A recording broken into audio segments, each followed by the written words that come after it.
Hi, everyone, and welcome to another episode of Trends Talk. I'm Sarah Sladek, your host. I'm so glad that you're here today.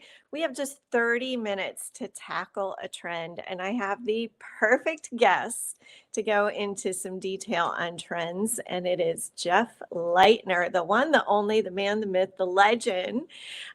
We have been friends for a long time. He is definitely one of the smartest people I know.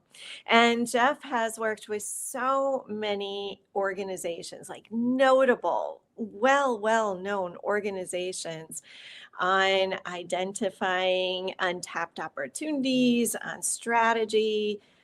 I am so glad you're here, Jeff. Welcome to the show. Thank you. It's an honor to be here, and it's lovely to see you. Yeah. All right, so let's dive in because our time is limited. And I do have my trusty little bell today. Last time, if you were with me, you noticed that the bell was missing. I was using a pot and pan. So we improvise when we are live, but here we go. Round one, question one. Jeff, what current stat or data point summarizes the need for organizations to disrupt the status quo? Because we are living through an era of disruption right now. A lot of organizations are challenged by that. But curious to know what your answer is to this cue. So, I've always been fascinated by this one statistic 70%. I'll explain 70% of what. So, for a long time, my career was sort of guided by the fact that 70% of change initiatives fail. Hmm. And I've spent a lot of time trying to figure out why they fail in organizations. So, organizations have lots of smart people in them and they put together a great strategy and they spend all their time trying to get the mechanics right. And then think about it, 70% of the time they fail. And that fascinated me for a long time. Well, there's Absolutely. a new 70% in my life, and that is the percentage of organizations that are going virtual or hybrid. And in my world, that that suggests all sorts of challenges. Um, so that and we didn't get there sort of gradually.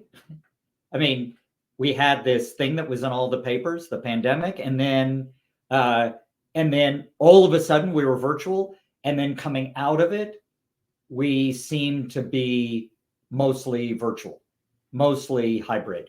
And boy, that's just going to change everything about the way organizations work. And I mean, of course, it's going to change how they innovate, but even getting through an average day, that 70% is a really big deal. It is a big deal. I am curious, though, before we go to Q2, about that previous 70%. If you had to summarize why that's happening, why is change failing for so many organizations? Well, the secret, and we'll get to this in other questions, is every organization is governed by its unwritten rules, which are, I mean, most executives, most leaders think their organization is run by written rules and written policies and procedures, and they're not. I mean, those are lovely. Although once you've been onboarded as a new employee, you've never looked at them again. And but the unwritten rules, what the sort of unspoken agreements that we all have with each other about how we're going to work together and how we're going to govern the organization and who we're going to give raises to and who we're going to give positive assessments to, all of that is really governed by unwritten rules. And because we don't understand them very well, 70% of change initiatives fail. Yes. Okay. Very interesting. And as we I go hope through so. this, It's my life, and if it's it not is. interesting, I'm really up a tree. It's both interesting and it's frustrating, right? But we can talk a little bit more about that as well. Reminder, if you have a question that you think of as we're going through this conversation, you can enter it in the chat. We'll get to those momentarily, but for here and now, we're going to round two. All right, let's go. Yeah. All right. What? So, deja vu. Why do these attempts to innovate or change often fail? And something that I have learned in my research, and I'm so curious to learn a little bit more about your research on this, Jeff, but what I have learned is that there tend to be these responses to change. The ostrich response, meaning I'm going to ignore change and hope it goes away. That explosive response to change, we're going to change everything and it's going to be chaotic and crazy and not very strategic. And then burnout happens. And what my research has shown is that change is more likely to be sustainable when people can really actually identify why change is needed and why right now. And I'm just curious of your thoughts on that or what you would add. How do we make sure that change sticks? Yeah, I think all of what you said is absolutely true. I think that my research sort of presupposes some stuff ahead of that, which is the thing we're trying to change exists because of these sort of invisible, unwritten rules that hold that condition we're trying to change in place. And if we don't understand what they are, it's imagine the light. You're trying to walk through a room, and the lights are off at night, and you bump into all the furniture because you can't see it. That's sort of how the unwritten rules work inside of organizations. There are, we put somebody in charge, but it turns out that that person doesn't have a lot of confidence of other people because they always violate the unwritten rules, or they're just we have to turn on the lights to give ourselves a chance to understand what are we really changing here. And if we don't do that, it just sort of guarantees that we screw this up. Yeah. All right. We're not going to screw it up. We do have people tuning in from all over the world. So if you're from another country, feel free to say, hey, in the chat. We'd love to see what countries are represented today. Okay, so here and now we're going to Q3, round 3. What is and this is a term that I know you're familiar with and you use, Jeff. What's the mystery of human behavior? That's so intriguing. And how can this practice benefit workplace cultures? So I'm going to tell you how I read that question, right? Yeah. We are a lot smarter than we used to be about individual behavior and decision making. Behavioral economics was this huge step forward for us. The guy who invented it won the Nobel Prize, so I think it's been quite helpful. And that what that talks about are all the sort of biases that we have in our heads. That in other words, we don't make decisions the way we think we make decisions, and that's been a huge step forward. I don't want to suggest that it isn't, but I don't think people are who we think people are. I think we tend to think of ourselves as sort of cowboys, that we're these sort of rugged individualists, and we make decisions based on what we believe and what we feel. And I think the answer is that we're a lot closer to bees in a hive or birds flying in formation. I think we really do things in sort of tribe much more than we think we do. The can't remember his name. The famous rock musician who is very, very, his music was it was not particularly good, but he was very famous in the 70s and 80s. I've just gone blank on his name. Said that life is like high school with money. I think that's true. I think any of us who've had the experience of walking through a high school cafeteria and trying to figure out who our people are and where we fit and how we're supposed to dress and how we're supposed to talk and whether or not we're supposed to wear a hat and whether we're supposed to wear it backwards, that we think we outgrow that as we get out of high school. And the reality is that is how our organizations work just as well. All organizations sort of have the mean group of people and have the bullies and have the nerdy folks. And we're constantly trying to scan the cafeteria for where we fit. And we just have to understand that that's sort of who we are. And So when we try to change an organization, when we try to innovate, when we try to change the rules, we got to be real clear that this is what we're working with here.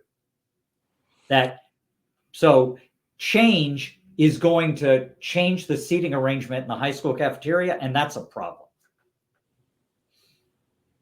Gosh, I have all kinds of thoughts going through my mind right now. Like, we're creatures of habit. We like to fit in. We like that sense of belonging. But how does that actually then equate to change in workplace? You've worked with some very, very prominent organizations, notable organizations. What are you telling them? Like, how are Well, you advising to overcome this challenge? Which is you in got to many get ways very personal and also sociological, however you say that word. Yeah. sociological. Yeah. Yes, The thank you. I think there are two elements to it. One is you got to know that this is what's going on. Mm, And okay. two, the really smart organizations use that to their advantage. Okay. So, you don't have to persuade everybody in an organization that change is necessary and important. Uh, I was on a call yesterday with somebody who's pretty smart, and he's pretty convinced it's 3%. What I is don't think it's 3%? that if we can get 3% of people to change their behavior, it will cause a cascade effect Oh, because of how socially connected all of us are. mm, And so I'm not convinced it's that small. I'd like to see where he gets that number, but I'm confident it's no more than in the 20s, the mhm. 20%. That because we're social creatures, really smart organizations recognize that they have to change a few people, and then the sort of cafeteria will rearrange itself in response to it. That's interesting. I actually unknowingly, but I advise organizations to do something similar, like really tapping into stakeholders or influencers, that core group of people that tend to have a lot of, you know, charisma. People naturally follow them and they're fans of the organization. And Yeah, and you what's do get really that important grounded. about what you're doing when you do that is What do we that do? organizations have formal org charts Mm, about who's in charge, but all organizations have a sort of informal org chart. Mary in accounting turns out to be way more important than the COO in how people in the organization behave and what they believe. yeah. And really visionary bosses stand back and look at it and say, really, where's the power lie in this organization? Because it isn't necessarily who makes the most money, and it isn't necessarily who has the best title. Again, it may be Mary in accounting, and Mary in accounting may be the glue to this whole thing. Right. Crazy. Okay, we're going to the next question just in the interest of time because we could talk about this forever, but I want to hear more. What are three core practices, Mr. Leitner, which have directly contributed to your client's success? If you had to boil it down, what are the goodies? Some takeaways for our audience today. Well, I think the first thing is being willing to recognize that how your organization runs and how it will do the next great thing it has to do is determined by these unwritten rules of the organization and not necessarily what comes out of the C-suite. I think that's a very hard thing for leadership teams to recognize. They assume that they have all the power. Mm, They don't. They get all the money. I think that's they have the best um, you know um, credit cards for which they can charge things against the company for the company. But I think that once the leadership team recognizes that actually we run differently than we think we do, that's sort of step one. And then step two, the organizations that are able to surface what the unwritten rules are tend to be more successful, right? I've worked with organizations that have really dug in and recognized, oh my goodness, I had no idea that sort of what was holding us all together. I thought it was something else. And that's really hard to do. I want to say that. Anybody wants my help doing it, you should let me know. But it's a very hard thing to do. You can't just ask people what the unwritten rules are in an organization because we don't tend to know. Yeah. Right. Right. So the organizations that one are willing to acknowledge it, and then two work really hard to figure out what the heck really is going on here. What is the invisible architecture of our organization? And then the third thing has been coming up a lot lately. It came up twice yesterday. And that is in this new environment where, people are virtual or hybrid. I think we have to work a lot harder to remind ourselves constantly what it is we're all trying to do together. Because what happens when we're separated is that we all go into our own little worlds. And, we have to remind everybody, I think much more often, that something that used to happen naturally when we were all together in person, about what's the big goal we're chasing? What does winning look like? What is our mission if you're a mission-driven organization? What is our financial objective if we're a profit-driven organization? It is that sort of stuff gets lost when we dissipate. And, it once it gets lost, I think everybody goes into their own cave, makes up their own stories about why they're working and what they're doing. I think it gets much easier for people to change jobs because what's the difference? We're not really plugged into anything larger than ourselves. I think we have to work a lot harder at that. Jeff, side note, how did you kind of make this your expertise?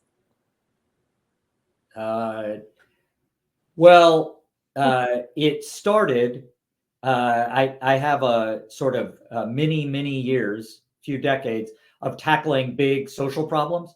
So, hunger and homelessness and genocide, the fun stuff that somebody does on a Friday afternoon. So I've been doing that for a long time. And it turned out that social norms, this sort of unwritten rules of society, were really problematic. And that, my colleagues and I were working very hard to surface those so that we could make the change we needed to make in the world. And I'm still doing a lot of that work. But what I recognized on my sort of client work was that social norms, this sort of big thing, was also going on inside of organizations. And this is what I'm calling unwritten rules, that, these sort of powerful, invisible forces were working on all the people on the inside. And so problems were not a result necessarily of a bad actor, but were a result of these sort of toxic, unwritten rules. And so I began digging in to see if I could figure out any sort of rules for these. Yeah. And I'm sure the rules have changed a little bit because we're living through this time of disruption. We've seen demographic change, economic change. So that's bringing to light that some of the old rules that previously sustained organizations are now under increasing pressure to stay relevant, adapt, be nimble. Am I right about that? Or does it really truly just go back to that innate, high school experience, as you put it? Well, I think it's high school, but the freshman class looks a lot different than we did, right? And this is kind of at the center of your work for decades now, right? Which is, when there's generational change, the high school cafeteria gets really weird. And all the, I don't understand what anybody's saying, and I don't understand their lingo, and they're on social platforms. I don't understand. All that stuff is real in organizations because organizations are held together by this sort of social glue, and demographic changes the nature of the social glue, and technological changes the nature of the social glue. All of that is messes us up. Yeah. So yeah, absolutely. Does disruption? It seems to me, this is just one guy's opinion, that it's always a time of extraordinary disruption. So I'm not as big on this is worse than ever. What I think is that that we're all it's all happening so damn fast. Yeah, right. It is.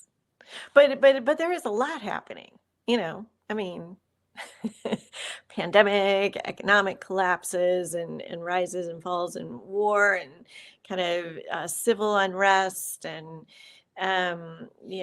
just technological advancements. There's just been a whole heck of a lot in a very short period of time. Uh, so that's why Yeah, yeah. I think the Count. organizations that go into a room, shut the door, and get real clear on the point of what they're trying to do, Mm-hmm. and not spend a lot of their time trying to make what they have fit into what is now. I think if you can get back to first principles, you've got a way better chance. That it sounds hard, I guess it is, Yeah, but it keeps me employed, so I'm all for it. that's a good thing. All right, round 5, final round here. The bell. Jeff, what trends are you currently watching or advising clients to prepare for? Inquiring minds want to know, because this is all about trends talk. So how do we loop this back to some of these? Yeah, I'm going to go back to the 70% thing I talked about at the beginning about the All right. virtual or hybrid. Mhm. And I'm particularly interested in the impact on organizations, not on individual employees, because my focus tends to be on the tribe or the hive or the Yep. flock, right? That's my focus, and what are the rules for how they operate. Mhm. There are a few things. I think HR's job is way different than HR thinks it is. For example, I think HR in many ways has evolved to be experts in salary, policy, and benefits or something. Benefits. Mhm. And I don't think I think if HR is smart, HR is going to be the place in the organization that knows how the organization really works, that they become experts in this sort of the unwritten rules of the organization. And if I were in that world, if I were, helping, if I were in that office in an organization, that would be where I would really drill down. It I don't spend a lot of. Are you saying that, Jeff, because you feel like we're becoming more human centric, people first, or is there another reason you're saying that? Well, I think, I mean, I think all of those things that you said are true, but I also think that there's a real need in organizations for somebody to understand the sort of invisible architecture of the organization. And I think HR is well positioned to do it. I think as a discipline, I think if they could really get good at saying, I know you think this procedure is what's going to change how people behave. I know you think that if we say we used to begin at 8:30 and now we begin at 9, it's going to change. But that isn't actually how change happens in an organization. There are all sorts of fuzzy things that happen in an organization. I think it would be cool if somebody were the expert, and I think that's who ought to do it. That's so interesting. I feel like everything I hear from HR teams, they're like, "Oh my gosh, we have all the responsibilities. We've got payroll, we've got benefits, we've got the whining, conflict-oriented employees coming to us, people wanting new desks, like." So that's an interesting But thought. by the way, yes, and whiny employees is great, is a Great great source fodder. to figure out what the unwritten rules are, Yeah, true, right? true.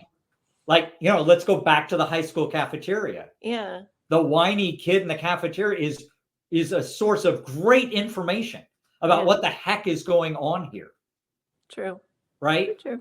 Um, one of the great, most common unwritten rules in the world. I did a lot of research. I collected 1,000 unwritten rules from all sorts of organizations, from insurance agencies to the space shuttle. Like I did, I have unwritten rules from everybody. And I will tell you that in all companies before we went virtual, there was one that said, my bosses don't think you're working unless they can see you. Yeah. Oh, for Right? sure. Mhm. Right? This is true in my career, it's true in Oh, your yeah. career, it's true in everybody's career, right? Yeah. And what's really going on there is that they don't trust their employees. Now, there's some reasons they don't do it, and got to get down into that. And now let's fast forward into a 70% hybrid world. Well, what happens now? I Yeah. mean, bosses really can't see anybody. Right. I mean, Right. literally can't Yeah. see. Yeah. And so they do all sorts of weird things like schedule too many meetings. Now, what are they doing? They got to keep eyes on people because otherwise they're not working. Right. So that's some weird stuff we got to sort out in this new world. Right. It is. Another thing I've been thinking about a lot is offices. So, right. So commercial real estate is in a panic because Mhm. nobody needs bigger offices anymore. And right. Right. So, what are offices going to be in this brave new world? Right. Well, they're going to be places where only certain magical things happen. But most of the time we won't be there. But when we go there, it'll be extraordinary. Mm. And that doesn't mean ping pong tables. I'm all for ping pong. And it doesn't mean, coffee bar. I drink plenty of coffee, obviously.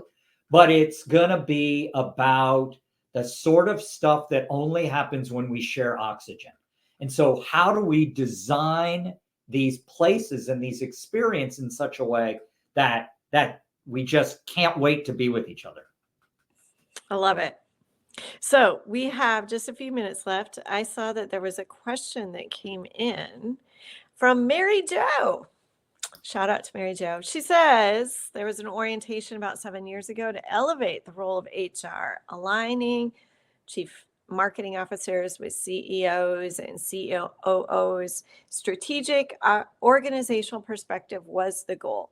This initiative seems to have evaporated? Question mark. Yeah, I don't know, Mary Jo. I mean, I believe that was an initiative. I think, however, I think if I were king of the HR universe, which I am clearly not, I think I would say we got to flip the cart and the horse. I think once HR is the sort of oracle of what's going on in the organization, then HR will become more valued and will move up the food chain. I don't think they move up the food chain and then develop this expertise. I think that the C-suite will have to be persuaded that having somebody who understands what's really going on around here is so valuable that they must be in the executive dining room. Yeah. So, Jeff, we've got 2 minutes. One takeaway, and how do people find you? One takeaway. When something in your world doesn't make sense, somebody makes a weird decision. Don't think about the written rules. Don't worry about the written policies and procedures. Try to figure out what unwritten rule they're probably following, what they think is going to happen if they do it. That is, and the better you get at recognizing what's really going on around you, not the official word from on high, but what's really happening, the better you'll be able to navigate internally, and the better you'll be able to help your organization make change. The easiest place to find me is jeffleitner.com. So JEFFLEITNER.com. And I'm doing, as usual, about 11 different things, but I endeavor to keep that, as a portal to other stuff. We're about to launch a big sort of save the world thing I'm doing with some colleagues later this week, but I'll make sure that one can get to it from my usual stuff. I'm also at Jeff Leitner on Twitter and Jeff Leitner on LinkedIn and Jeff Leitner anywhere. anywhere and everywhere. And Yeah, we'll stay tuned for that Save the World initiative. I love it. Jeff, it was an honor. Thank you for being on Trends Talk. And thanks to our audience for tuning in today. Feel free to reach out to Jeff. He's got lots to share about unwritten rules and getting your organization on the right path. And tune in next month. I will be back. I will be interviewing someone from the U.S. Chamber of Commerce on trends in workforce development. All right, folks. Thanks. I'm Sarah Sladek. See you next time.